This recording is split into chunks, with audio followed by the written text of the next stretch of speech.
Either get a job or get out. I'm sick of supporting a woman like you." My husband's words cut deep, triggering something inside me that snapped. Why should I endure the condescension of a man who belittles others to elevate his own sense of superiority? I'm better off without someone like him.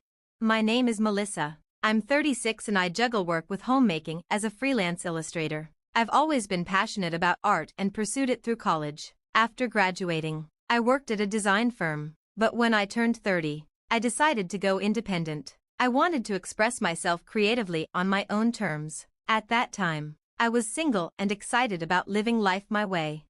Then I met my husband, Daniel, through a mutual friend. We hit it off and decided to marry, registering our union a year later. Daniel's job as a salesman required him to travel extensively, which meant he worked long hours. He asked me to become a housewife, so I put my illustration career on hold. I was happy to manage the home while he was away, believing that we should support each other as a married couple. I thought I could return to my art career later and continue my studies in the meantime. We trusted each other and had no major complaints. However, life threw us a curveball when Daniel got promoted to head a new sales office. This promotion meant he wouldn't be transferred for a while, and we could finally settle down in one place. We were both excited about the prospect of stability after constantly moving and adapting to new cities. But the transition wasn't as smooth as I had hoped. Daniel was still overwhelmed with work, managing the new office and launching additional branches. On top of that, the cost of living in our new city was significantly higher than we anticipated. While Daniel's salary could cover our basic expenses, it left us living paycheck to paycheck, with no company housing assistance to fall back on. We wanted to save for the future, but his salary barely covered our current needs. I considered tapping into our savings for security, but it didn't feel like a stable solution. I asked my husband if it would be okay for me to work, as long as I managed the house well. He seemed unsure but eventually agreed, though he emphasized that I needed to keep up with the household chores. His response felt a bit off, but I figured he was just adjusting to the changes. I was excited to start my new job after all these years.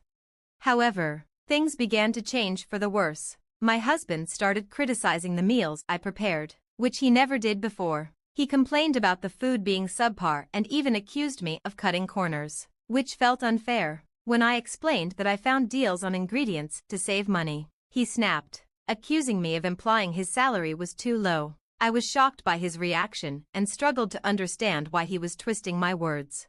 He yelled at me, saying I was ruining things by working instead of focusing on housework. I wanted to argue back but decided against it, thinking he must be stressed from his new responsibilities. I apologized, hoping he was just tired and would calm down. Despite my efforts, his attitude worsened. He started nitpicking everything, demanding that I handle chores to his exacting standards, and even questioned where his clothes were or whether I had shined his shoes. He seemed like a different person, constantly yelling and becoming more critical. Balancing housework and my job proved harder than I expected. I tried to work around the chores, but my husband's high standards meant that housework took up most of my time. When I suggested he help with the chores, he retorted that my job was worthless and that I should quit. He began to belittle me as just a housewife, using it as an insult.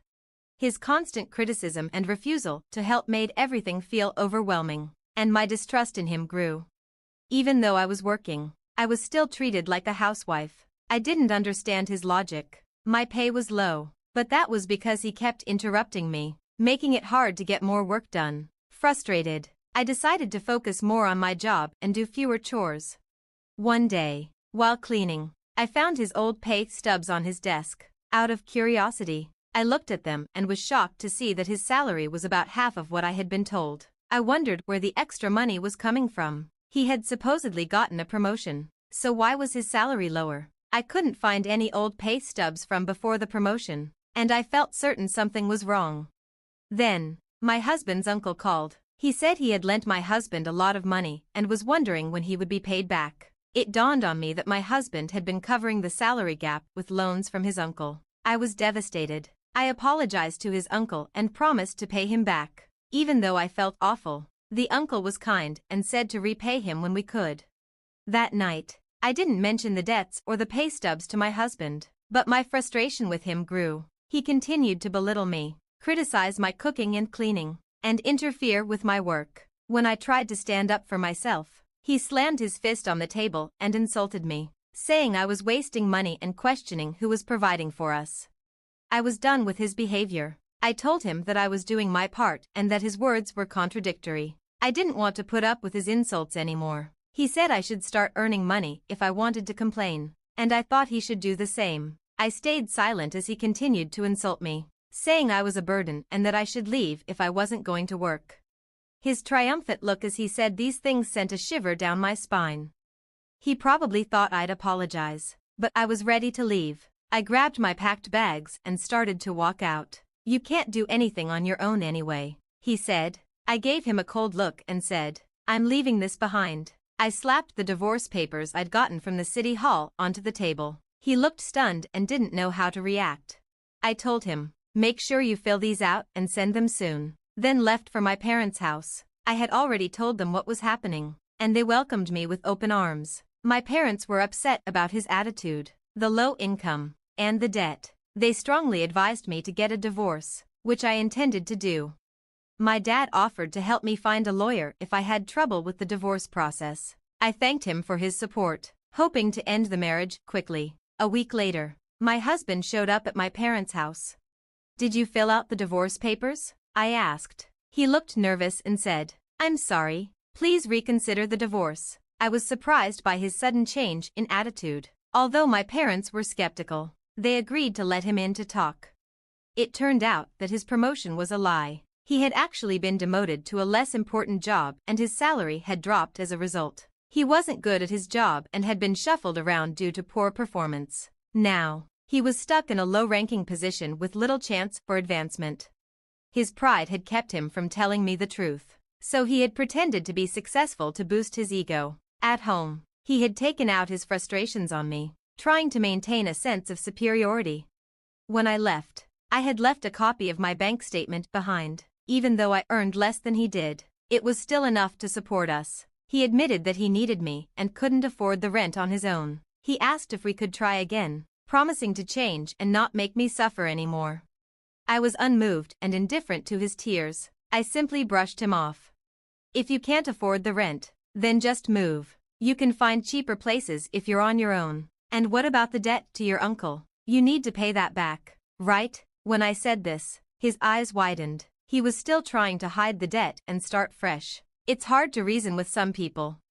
I understand that he was borrowing money to get by, but if we're talking about starting over, he should have been honest about everything. My dad added, "You've been so dishonest. I can't imagine letting you have custody of our daughter now. What were you planning to do about the debt without telling her?"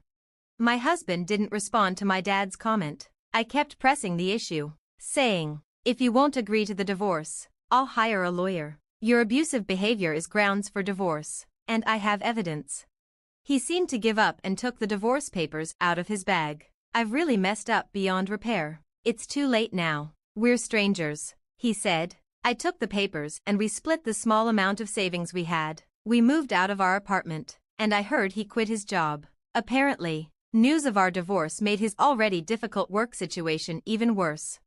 He said he was paying back his uncle slowly and working part-time. After the divorce, he reached out several times, asking to reconcile and saying he realized I was the only one who had been on his side. His constant pleas made me uncomfortable, so I changed my phone number. If he had set aside his pride and been honest, maybe things could have been different, but I couldn't forgive his abusive behavior, and the love had faded long ago. I walked away and focused on my career as an illustrator. I'm busy, but every day feels fulfilling. I looked out the window from my computer, thinking about how that moment of courage had changed my life. I'm living my one and only life to the fullest, with no regrets.